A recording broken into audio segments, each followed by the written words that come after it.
इनसे मिलिए।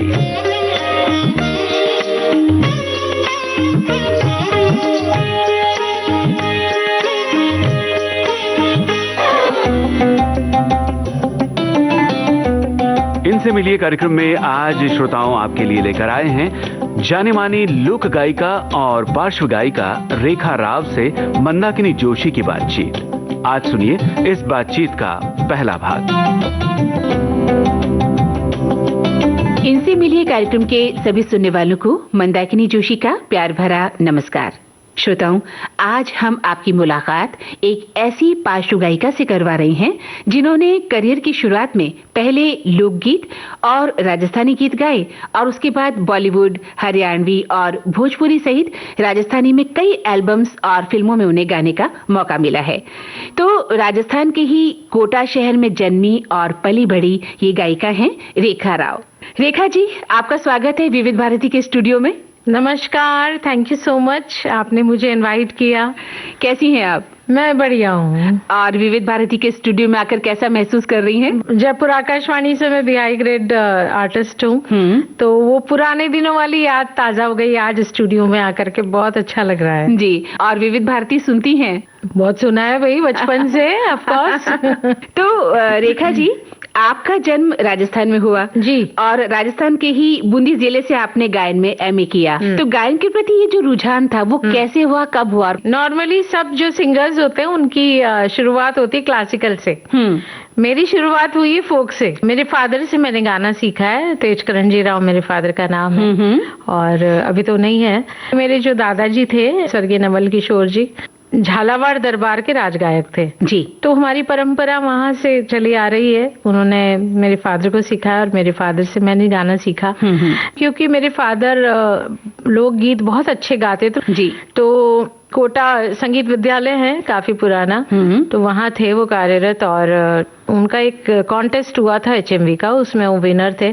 तो उसके बाद कई रिकॉर्डिंग्स उन्होंने वहाँ पे की, बहुत गाने गाए और उनके कई गाने प्रसिद्ध भी हुए। छाजे बैठो देवरियो मैला बेटी बाबी बहुत प्रसिद्ध हुआ था। तो उनको धीरे धीरे एक फीमेल सिंगर के गाने की जरूरत पड़ी साथ में गवाने के लिए। तो मुझे तो सिखा ही रहे थे वो शुरू से, मुझे भी शौक था। 4 साल की उम्र में मैंने सबसे पहले अपना कार्यक्रम किया था जी। मुझे हल्का सा याद है, ज्यादा तो याद नहीं है। तो पहला कार्यक्रम मेरा वो था, जैसे भी मैं गाती थी सीधा सीधा। उसके बाद उन्होंने फिर मुझे काफी सारे गाने सिखाए और धीरे धीरे इस तरह सिलसिला चला और मुझे मेरे फादर ने काफी सारे कॉम्पिटिशन्स भी करवाया। संगीतायन संस्था थी दिल्ली में, वहाँ भी मैंने कंपटीशन किया और उसके बाद में संगम कला ग्रुप, वहाँ से भी कई सिंगर्स निकले। सुनील भी है, सोनू जी भी हैं, तो वहाँ भी मुझे अवसर मिला और मैंने काफी अवार्ड्स भी जीते। धीरे धीरे इस तरह मेरी शुरुआत हुई गाने की। उसके बाद में म्यूजिक में मैंने पढ़ाई भी की है। मेरे फादर ने फिर मुझे मुंबई लाना जाना शुरू किया। जी। सबसे पहले दादू श्री रविंद्र जैन जी हमारे कोटा आए थे एक बार किसी कार्यक्रम में। तो उन्होंने मेरा गाना सुना था, मेरे पापा ने सुनवाया था उनको मेरा गाना। तो दादा बोले आप इसको लेकर के मुंबई आओ। अरे अच्छा। तो आपने कहा कि आपके पहले गुरु आपके पिताश्री थे तेजकरण राव साहब। तो आपको याद है कि आपने उनके साथ पहली बंदिश कौन सी सीखी होगी? वो हमें मैं वही बताना चाह रही थी आपको। एक हमारा जो गाना था नाया की बारात, एक तो परजात में छोरा चापरा साथ में बोल की का कहवा सुगी नाया की बारात में। तो ये गाना बड़ा प्रसिद्ध हुआ। तो ये पहला मेरा सॉन्ग था जो मैंने मंच पर उनके साथ में गाया था।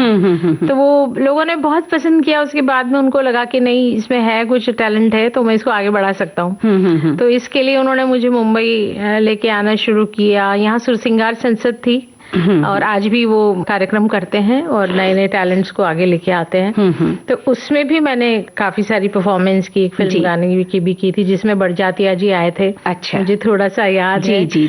तो इसी तरह फिर एक बार अनूप जी से भी मेरे फादर की मुलाकात हुई थी। अनूप जलोटा जी की बात कर रही हूँ मैं। तो उन्होंने बुलाया कि आप इसको लेके आना और अनूप जी हमको लेकर के दूरदर्शन पे गए थे जी। तो उसमें उन्होंने मुझे कुछ फोक में कार्यक्रम में मुझे अवसर दिलवाया था, तो वो भी मैं नहीं भूल सकती। इस तरह इन लेजेंडरी जो सिंगर्स हैं उनका भी मेरे पीछे बहुत बड़ा हाथ होता है। बिल्कुल, आपने सही कहा। तो कोई बंदिश सुनाई हमें जो आपने अपने पिता से सीखी या दूरदर्शन में आपने गाई।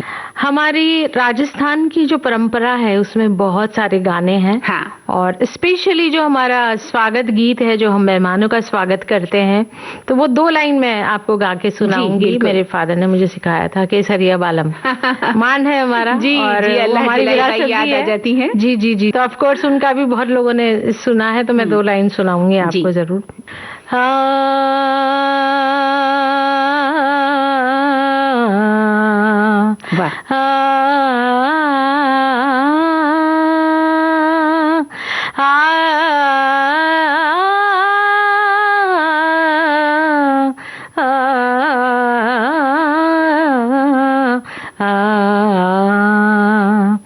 केसरिया बालम थे आबोनी पधारो मारे देश जी, पिया प्यारी ढोला आवो सा, पधारो मारे देश, केसर सू पग धोवती ओ भले पधारो पीव ओ और बधाई में काई देवा था पर वारू जीव जी, पिया प्यारी ढोला आवोनी पधारो मारे देश जी। बहुत बहुत अच्छा लगा। और रेखा जी, ये मांड गायकी है, तो हमारे सुनने वाले जो इस समय आपको अलग अलग जगह से सुन रहे हैं, उन्हें थोड़ा बताइए इस मांड गायकी के बारे में। ये जो आपने गाया, ये क्या था? ये राजघराने की गायकी कहलाती है। हमारे जो राजा महाराजा थे उनके सम्मान में ये गाया जाता था मांड, और राग मांड भी है, और उसी मांड राग पे आधारित ये गायकी है और बहुत प्रचलित मांड है। उदयपुर का मांड अलग है, लीनावरी, असवारी, और ये जो मांड है ये हमारा जोधपुरी मांड कहलाता है। जैसलमेरी मांड भी है, और काफी सारे हैं हमारे गीत जो राजस्थान में गाए जाते हैं स्वागत सम्मान के लिए। अगर राजस्थानी लोकगीतों की जब हम बात कर रहे हैं, आपने बहुत सारे बन्नड़ा बन्नड़ी भी गाए हैं, विवाह गीत भी गाए हैं जी। तो ये गीत आपको कैसे मिले और किस तरह से आपने इन पर एल्बम भी बना है? घूमर हमारा जो प्रचलित गीत है ट्रेडिशनल, तो वो भी मैंने गाया है, और उसकी वॉल्यूम है 10। उसमें अलग अलग राजस्थानी जो प्रचलित गाने हैं ट्रेडिशनल, वो बहुत सारे मैंने गाए हैं। उसमें से एक मेरा पसंदीदा गाना है, मैं 2 लाइन सुनाऊंगी उमराव की। हो जी उमराव थारी बोली प्यारी लागे मारा राज, उमराव थारी बोली प्यारी लागे मारा राज, उमराव जी हो उमराव, उमराव जी हो उमराव। बहुत सुंदर। ये है राजस्थानी के अलावा आपने रेखा जी हरियाणवी और भोजपुरी गीत भी गाए हैं। बहुत सारे गाने गाए जी। रेखा जी, अगर हरियाणवी गीतों की बात की जाए तो उसमें एक देसी अंदाज होता है। हाँ जी। और जो उसे लोकप्रिय बनाता है। जब हम हरियाणवी गानों को सुनते हैं तो उसकी लय बहुत तेज होती है, एक तेज रफ्तार में वो गीत होते हैं जी। हमारे भी पैर थिरकने लग जाते हैं उन गीतों को सुनने के बाद। तो आपने हरियाणवी गीतों को गाने का मन कैसे बनाया? और जी, मैंने एल्बम्स में गाया है काफी सारे, उसमें टीजर्स में है, और जो उनका फेमस गाना है वो भी मुझे गाने का अवसर मिला है। चंद्रावल का गाना था, वो भी मुझे कंपनी ने गाने को दिया। मेरा चुनड़ मंगा दे हो नड़दी के बीरा, मेरा चुनड़ मंगा दे हो नड़दी के बीरा, तन्न्यू तन्न्यू तन्न्यू माथा पर रखूंगी ओ नड़दी के बीरा। बहुत मजेदार। शादी विवाह में अक्सर इन गीतों को बजाया जाता है और लोग थिरकते हुए जाते हैं। जी। आपने बताया कि इसी तरह से आपके पिताजी ने आपको मुंबई लाने का मन बनाया। हाँ। तो मुंबई आकर आपको एक गायिका के तौर पर क्या अनुभव मिला? मुंबई जैसे शहर में आपकी किस्मत अच्छी है तो बहुत जल्दी आपको चांस मिल जाता है, नहीं तो लोग कहते हैं कि चप्पल घिसते ही रह जाते हैं और कुछ नहीं मिलता है। मेरे साथ भी हुआ है मंदाकिनी जी। हमने बहुत स्ट्रगल किया है लोगों से मिलने के लिए, घंटों घंटों बैठ करके इंतजार किया है। मेरा सबसे पहला एल्बम आया था नखराली बंजारन, राजस्थानी लोक संगीत का। चम चम चम के चूंदरी बंजारा रे, बहुत सारे गाने थे जो लोगों ने बहुत पसंद किए। तो आपने कॉन्सर्ट की है राजस्थानी गीतों पर भी? जी जी, बहुत प्रोग्राम्स किए मैंने, विदेश में भी काफी कार्यक्रम किए और राजस्थानी गीतों की ही वजह से मुझे लोग विदेशों में भी जानते हैं। तो मैंने शादी ब्याह के बहुत कार्यक्रम किए और बड़े बड़े लोगों के बीच में अपना गायकी पेश की है। तो एक फोक की वजह से मुझे लोग पहचानने लगे मुंबई में कि राजस्थानी फोक सिंगर है रेखा राव जी। तो इसकी वजह से मुझे काफी गाने गाने को मिले। और पहला जो मेरा बॉलीवुड का ब्रेक था, रविंद्र जैन की बात कर रही थी मैं। हाँ, तो दादू हम उनको बोलते हैं। तो उन्होंने मुझे सबसे पहले प्लेबैक का अवसर दिया फिल्म जंगबाज में। और आपका नाम मंदाकिनी तो मुझे याद आया, उस फिल्म की हीरोइन भी मंदाकिनी थी। राजकुमार जी थे, गोविंदा जी थे और उसमें मुझे एज ए चाइल्ड आर्टिस्ट गाने का अवसर मिला। तो मुझे हल्का सा याद है, दादू ने मुझे सनी सुपर साउंड में स्टूल पे खड़ा किया था। एक तरफ महेंद्र कपूर जी थे और एक तरफ थी हेमलता जी। अच्छा। तो एक गाना है एक राजा एक रानी दो राजकुमार। हाँ। तो पहला मेरा अवसर था ये बॉलीवुड सिंगिंग। उसके बाद उन्होंने मुझे काफी सारे और भी गानों का मौका दिया। तो उसमें एक प्रमुख है रामायण, एनडीटीवी रामायण। तो ये सीरियल आया था एनडीटीवी चैनल पे।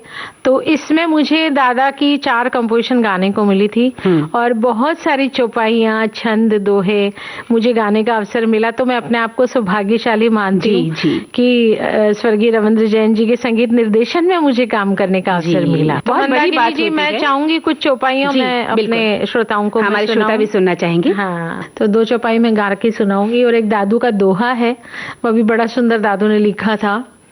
हो मंगल भवन अमंगल हारी, द्रवहु सुदशरथ अजिर बिहारी। राम सिया राम जय जय राम। राम सिया राम जय जय राम। हो रघुकुल रीत सदा चली आई, प्राण जाए पर वचन न जाई। राम सिया राम जय जय राम। राम सिया राम जय जय राम। सीता श्रद्धा देश की, राम अटल विश्वास। सीता श्रद्धा देश की, राम अटल विश्वास। हो रामायण तुलसी रचित, रामायण तुलसी रचित। हम तुलसी के दास, राम से बड़ा राम का नाम, बनाए सबके बिगड़े काम। श्री हनुमान जपे अविराम, श्री राम जय जय राम। श्री राम जय जय राम। बहुत सुंदर, बहुत सुंदर। आप सुन रहे थे जानी मानी लोक गायिका एवं पार्श्व गायिका रेखा राव से मंदाकिनी जोशी की बातचीत का पहला भाग। इस बातचीत का दूसरा भाग आपको सुनवाएंगे अगले हफ्ते आज ही के दिन। संपादन झरना सोलंकी, रिकॉर्डिंग इंजीनियर किरण बंग। विविध भारती की ओर से इस कार्यक्रम की प्रस्तुतकर्ता अनुश्री पाठक। इनसे मिलिए